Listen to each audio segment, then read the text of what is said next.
Hey guys, Dominic with Capital Chimney here. I'm going to go over some of the work that we're going to be doing for a customer here. They had called us out. They had recently purchased this home and they wanted to get an assessment on the condition of their fireplace chimney system. So, starting from the outside, one of the things that you'd want to notice here is how short the chimney is, okay? Now, there's certain codes as to how tall chimneys need to be, and this fireplace doesn't meet that. It's a little on the short side. Now, short fireplace can affect the draft and performance and negatively affect, could cause smoke to come back in, cause excessive creosote buildup due to excessive residence time. So there's a lot of things that can go wrong because the chimney is a little too short. Now, discussing it with the homeowner, it didn't really make financial sense to take off the top of the chimney and extend it and re-brick it and build it up. What we're going to end up doing is putting a flue extension up. Okay, now this chimney is going to end up getting a liner for the fireplace, which is basically a heavy gauge stainless steel pipe. You can see it down there. All right. And what we're going to do is we're going to cut this tile down flush with the top of the crown and then put a 2-foot extension on. That's going to bring us above code height. Now, code is minimum 3 feet out of the roof and 2 feet higher than any roof section within 10 feet. So where the pipe terminates needs to be 3 feet above the roof, which it isn't, and then needs to be 2 feet higher than this peak right here, which once again it isn't. So we're going to be putting a 2-foot extension on from the top of the crown up and putting a new stainless steel liner in. Our customer, actually pretty handy, did this stainless steel liner here for his heating appliances himself. Actually looks pretty good. We're going to be doing some other work inside as well. The firebox where you actually make the fire. A lot of the bricks in there are cracked and damaged, chipped, loose, etc. So we're going to be doing some repairs to the firebox as well. So first things first, we're going to get this termination cover removed. We're going to get this tile cut down flush with the top of the crown, and then we're going to work on installing the new stainless steel liner for the fireplace. The stainless steel liner has been custom ovalized to fit this rectangular flue system. And then we will then be insulating around that stainless steel pipe. I'm going to show you guys the process and how that works so you guys have a clear understanding. Now, the reason we're putting a stainless steel liner in this home is because these clay pipes are cracked. So these clay pipes here run from the top of the fireplace all the way out to the top of the chimney, and they carry the exhaust gases, so heat, flame, smoke, sparks, etc. Now, when you have pipes that are cracked inside like that, it can allow those exhaust gases to escape. This chimney runs right along the side of the house, okay? So it's surrounded on 3 sides with wood structures, basically. 2x4s, framing structures, roofing structures, sheeting, wood flooring, etc. So if the pipes are cracked, can allow that stuff to escape and possibly come in contact with combustible materials. Obviously a dangerous situation. So we're going to rectify that for them today. All right, we'll check back a little later. All right, so we're back inside the house. As you can see, looking at this back wall, if you can show up in the video, is you can see lots of these bricks in the back wall that are cracked, and some of these are cracked in half. I mean, half of them are missing. Show up. There we go. Now, this firebox is meant to contain the products of combustion until it vents up the chimney, okay? So you need to make sure that this is in good structural shape, prevent heat transfer, etc. Now, also looking up, you can see that the damper plate is missing here. So we're going to be installing a high-efficiency top-mounted damper system. It's a pretty neat kit, so I'll show you guys that once we get that installed as well. As I mentioned before, this is also going to be getting a liner due to the existing clay tiles being cracked. So we'll check back a little bit later. Hey guys, Dominic with Capital Chimney here. So this customer of ours, they had recently purchased this home and they called us out for an assessment on their chimney, which is always recommended whenever there is a sale or transfer of a home. You buy a house, you always want to have the chimney professionally swept and inspected. We go off the CSIA guidelines, Chimney Safety Institute of America, which state that upon sale or transfer of a home, the chimney should be swept and inspected. A lot of people think, well, I had a home inspection done. which is great, but home inspectors, especially when it comes to chimneys, they don't have the same training, knowledge, or expertise dealing specifically with chimneys. So their inspection reports can be lacking in that area. So they called us out. They knew there was a few issues, but they wanted a professional opinion and figure out exactly what was going on. So we came out and we did a sweep and inspection. I'm going to show you guys some stuff that's going on inside a little bit later, but while we're outside, I want to show you a few things from the outside. Now, this is very obvious. This chimney is just way too short, okay? There's certain codes that you need to follow when it comes to chimney height.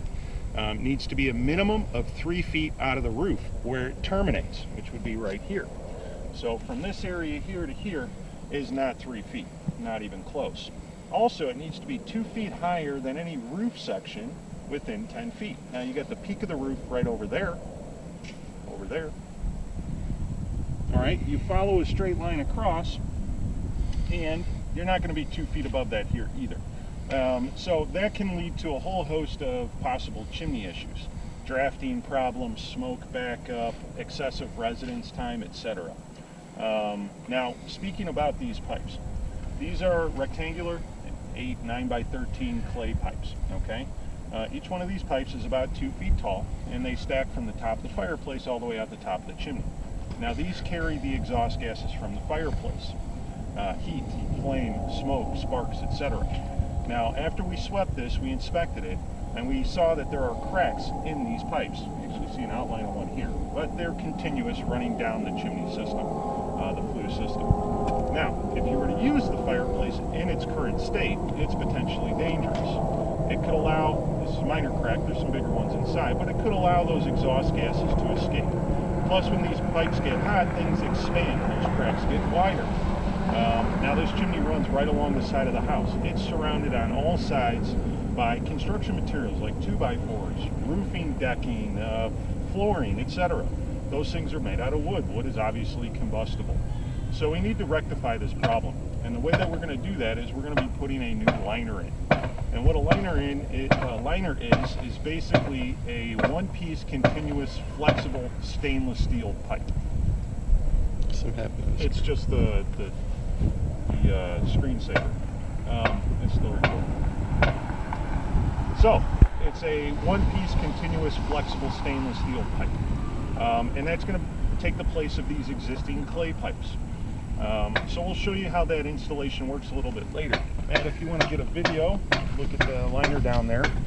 So that's it right there. Now that liner has been custom mobilized, basically formed to fit inside this clay pipe. And it, as you can see, one piece and continuous. It's a 316 Ti variety of stainless steel, so it's very corrosion resistant. This material will last the life of the house. High quality material there, and now we know that when exhaust gases are traveling through the chimney system, there is nowhere for them to escape. Now I talked a little bit earlier in the video about how this is too short. So we discussed it with the homeowners about ways to try and rectify that problem. One solution would be to take this crown off, build the brick of the chimney up, and extend both of the flue heights, which obviously would be very costly. Not only that, but the existing structures are in pretty good shape. They're actually not too old.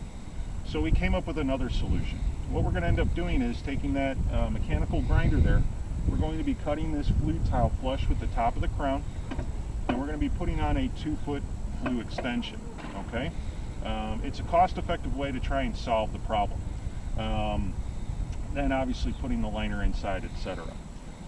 When we're all done, we're going to terminate this with a high-efficiency top-mounted damper. As I'll show you a little bit later in some other videos, this chimney doesn't even have a damper. A damper is, the metal plate you push open when you use the fireplace, and it's effectively an energy efficiency device. Without one, it's like leaving a window open all year round. Cost you a couple $100 a year, so excess energy usage. All right, we're going to get to work here. We'll check back a little bit later. All right, so we got Dan working hard here, taking the bricks out of the inside of the firebox. Basically, just as you see it, one by one, take these bricks out. I also wanted to show you up inside the smoke chamber, the area right above the fireplace. And we have the liner installed. So there you can See it right there. Okay, so that is the stainless steel pipe that you see, and then we have it looks like a white stuff around it. That is the ceramic fireplace liner insulation. Now we're using this as basically a plug because we're going to be pouring in a product called Theramix. Theramix is a poured-in masonry product that creates zero clearance to combustibles, and that'll fill the space between this new stainless steel liner and the old clay pipe. And then once we get done in here, we're going to do what's called a chamber parging. We'll show you that later. All right, guys, I wanted to show you the progress that we've made so far on this job here. Now, what you're looking at is a flue tile extension. So this pipe here is similar to the pipes that were originally inside the chimney. Now, if you remember in the video before, I had explained that this termination height, or where the exhaust gases come out, was too short. Explained that chimneys need to be a certain height. So what we did is we removed the piece of tile that was sticking up at the top, recessed it, stuck this new tile inside the opening through the crown. We then cemented it into place, and then we took our stainless steel liner and ran that up through it. Insulated in full, keep the flue gases nice and hot, keep any stainless steel from radiating heat outwards. So this is at proper termination height, actually well above, and on top of this we're going to be putting up a energy top damper system. We'll show you that in a little bit, but next I want to go inside and show you the Firebox rebuild. Alright, so we're back inside. Dan did a fantastic job on the back wall of this Firebox. The majority of these brick were in good condition, which is kind of surprising considering the age of the house. Yeah, they're discolored and whatever, but they're still in good, satisfactory condition. They're not cracked, they're not loose, anything like that. Where the major problem here was in this back wall.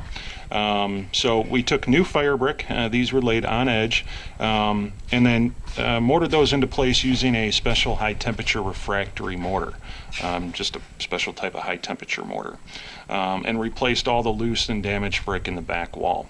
We'll need to let this set up for a little bit, come back and strike the joints, but after they use the fireplace a few times and it discolors like the rest of the walls, you'll never know. It'll look like original construction. So overall everything turned out real great. Next course of action would be to do the smoke chamber parging, which is what we're going to take care of next. We'll put that damper up, and then after a few days of letting everything cure, they'll be able to use their fireplace. All right, we'll check back a little bit later. I wanted to show you guys the finished product up at the top here. So in my last video we had the tile extension done, cemented into place. Now we've installed the Energy Top Damper Plus. This is a high efficiency cap and damper system. If you can see in there, it's got a pliable gasket. Hey, go ahead and pull that chain for me. And when you pull down on the cable, there's a separate lid inside that collapses and seals tight against that gasket. It seals very efficient, over 90% efficient. The typical dampers that they have in homes are just cast iron plates, basically. These dampers, even when they're brand new, are only about 20% efficient, studies show. So you're constantly leaking air through your damper even when you have it closed. So this damper seals so efficiently, it'll cut down on your home's heating and air conditioning costs. It'll eventually pay for itself, which is just great news. So this was necessary because the existing damper was missing completely. With the age of the house, there's no way we can get a throat damper, and it just made more sense to do one of these systems. Now, these systems aren't all created equal. So we deal strictly with Energy Top. Energy Top is the only manufacturer that has that pliable gasket. Every other manufacturer has this real hard silicone gasket. It doesn't seal nearly as efficiently. Also, these Energy Top damper systems are complete stainless steel construction. Cast aluminum base, everything in contact with the weather is stainless steel. Nothing on it's going to rust. It's not, you know, some off-brand Chinesium stuff made right here in the USA. These products come with a lifetime warranty. Our company, Capital Chimney, backs that up with a full labor warranty as well. So if anything should happen to this system, there's absolutely no cost to you. Should it fail for whatever reason, we would repair to replace it with materials off of our truck, and we deal with the manufacturer reimbursing us. The customer elected to go with this version, the Plus version, over the standard version because it has this built-in animal screening. You guys may have seen in some of our other videos where we put up one of these damper systems that didn't have this cage around it. Those are the standard damper systems, which are great. And as long as you're diligent about closing the damper when you're not using the fireplace, nothing can gain entry to the system. Animals aren't stupid. They're not going to climb in the chimney when you're building a fire. But you know, if you aren't diligent about closing the damper, it is going to be open to the elements. So that's why customers elected to go with this version here. This gets attached to the top of the flue system, which is some high temperature RTV sealant, just a quality silicone basically. And I'll show you the installation of the hardware inside and show you guys how it operates.